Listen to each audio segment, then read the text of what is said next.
Yoaw! Kamusta mga pamangkin? Ako si Tito Daldal, ang titong madaldal, kung saan binubuksan natin ang kwento ng buhay ng mga taong iniidolo natin. Dito, hindi lang natin pinag-uusapan ang tagumpay, kundi pati ang mga pagsubok, pagkakamali, at kung paano nila nalampasan ang lahat para marating ang tuktok.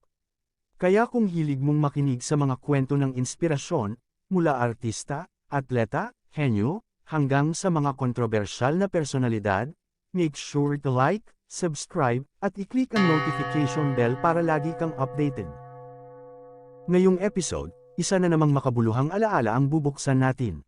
Isang kwento ng isang batang bituin, minahal ng bayan pero iniwan tayong bigla.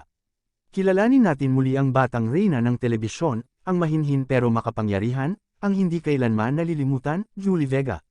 Ipinanganak si Julie Pearl Apostol Postigo noong May 21, 1968. Ang kanyang ama ay si Dr. Julio Postigo, isang public servant na military colonel din, habang ang ina niyang si Perla Apostol Postigo ay isang matapang pero mapagmahal na ina. Mula pagkabata, likas ng tahimik si Julie.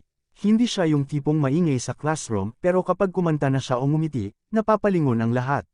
Isang devout Catholic si Julie. Mahilig siyang magdasal, tumulong sa kapwa, at mas pinipiling nasa bahay kaysa lumabas.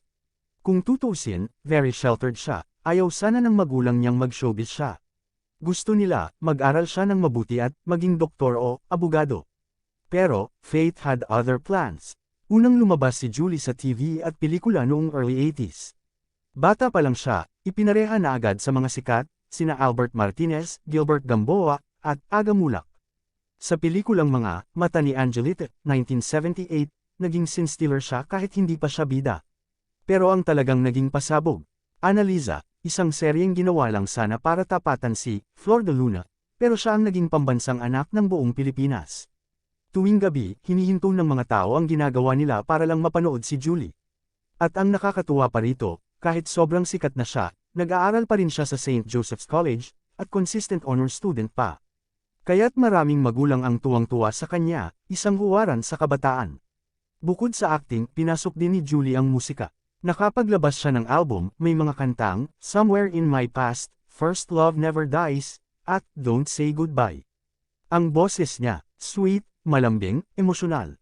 Isa siyang kompletong package, actress, recording artist, model, endorser, at role model. Ang mga magazine noon, halos buwan-buwan siyang cover girl. Ang daming fan clubs, mula Luzon hanggang Mindanao. Pero habang pinupuri siya ng mundo, unti-unting nababawasan ang kanyang enerhiya. Pamangkin, sandali lang. Kung umabot ka na sa parteng to, ibig sabihin, na mismo din si Julie Vega. Kaya naman hinihiling ko na, bigyan mo naman ng konting suporta si Tito Daldal. Hit like, smash subscribe, at i-comment mo kung sinong artista ang gusto mong talakayin natin next. Malay mo, ikaw na ang susunod nating Tito Daldal shoutout.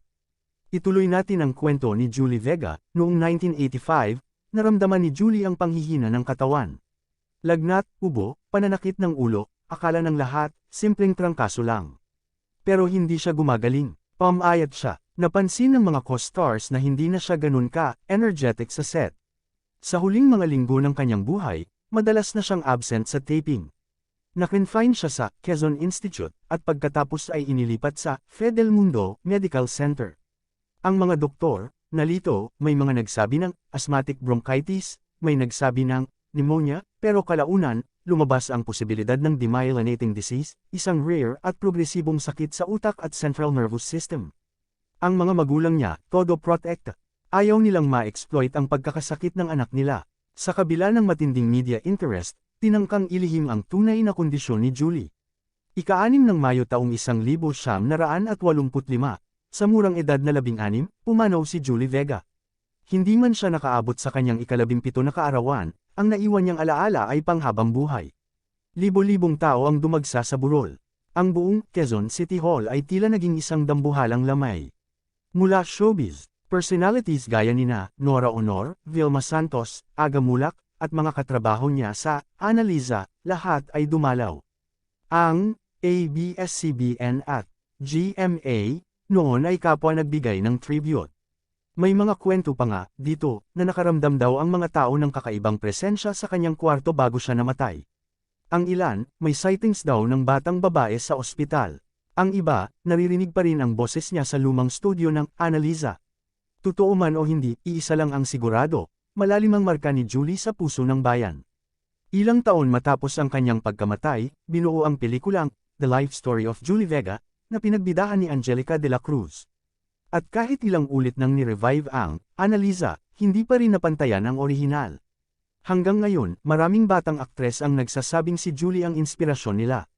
Mga pamangkin, sa buhay ni Julie Vega, nakita natin na kahit maikli ang buhay, pwedeng mag-iwan ng mahabang alaala. Hindi kailangang tumagal ng dekada para maging inspirasyon. Ang mahalaga, minahal ka, nirespeto ka, at nagsilbing liwanag ka sa madilim na bahagi ng mundo ng iba.